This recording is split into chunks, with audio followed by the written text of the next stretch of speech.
All right, guys. Today is Tuesday, November 23rd, 2021. I may put a blooper video in there, but keep in mind it may have the S word in it. Anyway, this is November 23rd, Tuesday, 2021. Just a couple of days from Thanksgiving.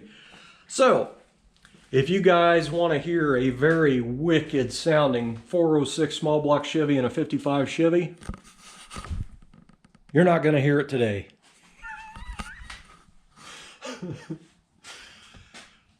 So, I have not touched this two-door hardtop in several days, and I have a really good reason. So, some changes have been made, as usual. It's usually what happens around here. I wake up in a new world every day. Now, to catch you up, if you have not been following along, I have got a 406 small block Chevy, which is a 430 over 400 Chevy here, small block, and I bought a hydraulic flat tappet camshaft. Lately, the past year or 2 years, there's been lots of guys having issues with flattening their cam and lifters in their engines, and it's doing a lot of damage.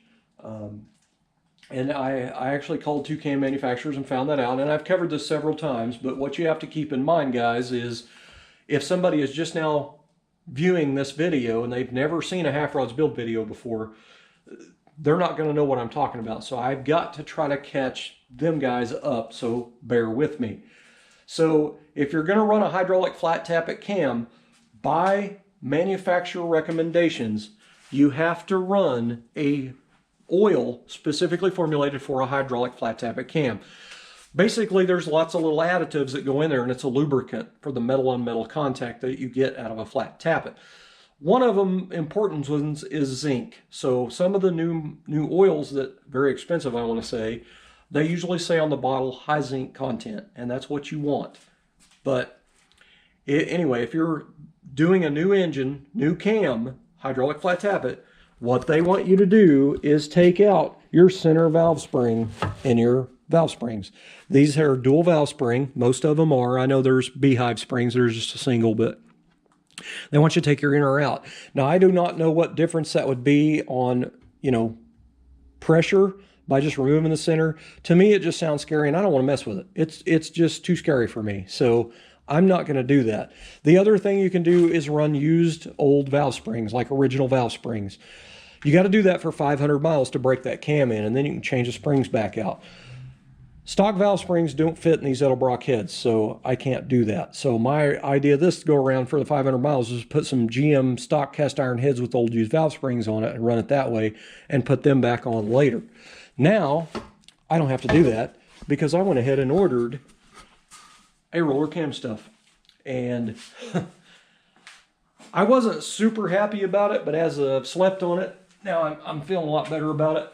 But anyway, it is expensive to go roller, and that's why most people cannot do it. It's pretty much $1,000 by the time you buy all of the other stuff.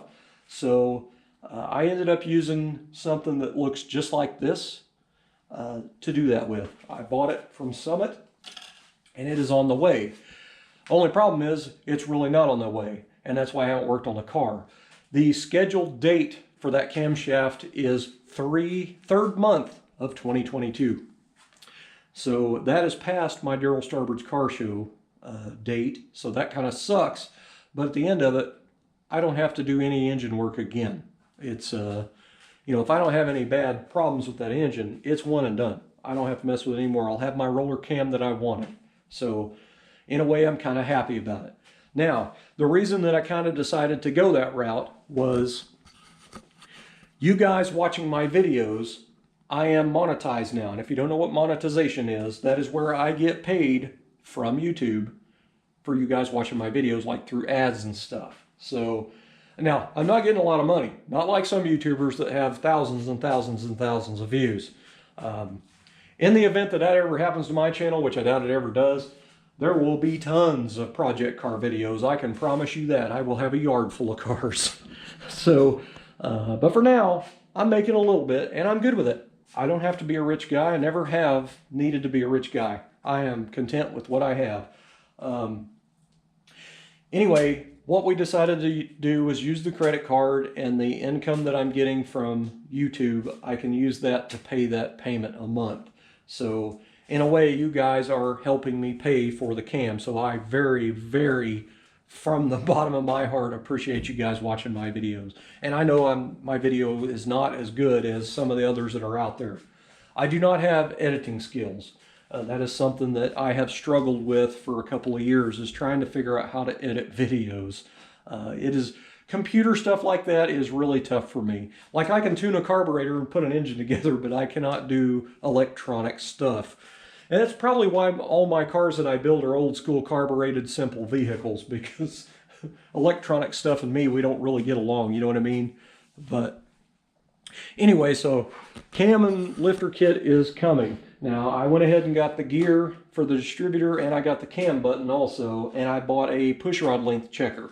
But I could not order my push rods because I have to wait to get the cam in it, the lifter in it, and the cylinder head on it, and then I have to rotate it around to, you know, adjust that push rod length checker.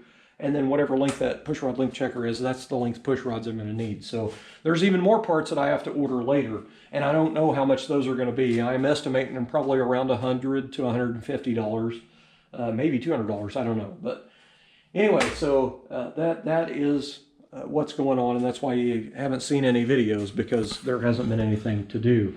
Now, a few days ago, I had made the decision, very first thing, I was going to go ahead and paint all the body panels for this car. They're in final prime. 3/4 of them are already wet sanded. They just need to be wiped down and black paint put on them. I have to sand one fender for sure and one door for sure, and that may be it. But anyway, so I was going to do that. I was going to sand those parts after dinner one night, and then the next day I was going to paint it all in here. I was going to push the cars out and put my plastic up and paint all the body panels. That way, I can let the parts set for a couple of days, curing out on their own, and then I was going to take them out and put them in direct sunlight for a full day. And then the next day, I was going to cut and buff them. Then they were going to get hung on. Like, I was going to do like the doors and the deck lid, and that way I can go ahead and put them on the car. Now, I did not want to put the front clip on the car until the engine's in, tuned, and done, because I can drive this car without the front clip and stuff on it, because I've already done it before. So anyway, basically the idea is there's too much wind. It has been very bad windy. Like, this is really weird. 3 or 4 days of really bad wind. Like, there is leaves everywhere. I'm getting leaves in here. I've blown this garage out 3 times this weekend, and I've already got leaves back in here again. They're all over the core support again and all over the floor. So I can't really paint any body panels with that wind. So, you know, I'm not sealing myself up in this garage and painting, because the paint smell will get in the house and everything. I'm going to have that door cracked a little bit. So I'm not taking the chance, because I would have to more than likely sand all the parts down and reshoot them again. And that's more expense to buy more paint and supplies. I'm just not going to do it. I'm going to wait. It's best to wait. So anyway, so the progress on the car is pretty much halted. Anyway, that was mainly the main thing I wanted, was just get the body panels on it and the engine and stuff in it and tune, and I was going to drive it down here to Mom and Dad's for Thanksgiving, because they're just at the end of my block. The car probably wouldn't even get out of second gear, you know what I mean? So anyway, it's just not going to happen. So it's now I got to wait on a cam kit for the 3rd month of 2022. Now, it could be sooner, it could be later. Don't know, don't care. But I got what I wanted coming, and I am relieved of that. I cannot even express how much I'm relieved of that. I don't have to worry in the back of my mind, is my cam flattening, you know what I mean? But anyway, the cam that's in here, I'm just going to take it out. I'm not going to wipe it off or anything. I'm just leaving all the lube on it. I'm going to wrap it up in a trash bag. I'm going to put it right back in the box, and then I'm then going to put it inside another trash bag and wrap it up and tape it up, and then I'm going to take it in the house and put it under my spare bedroom's bed. That way it is in a controlled environment. I don't have to worry about it sitting out here and getting rusty or, you know, warped or something. So anyway, I'll eventually find something for that, but it's going to have to be something with stock valve springs, old used ones, and which I usually do anyway. But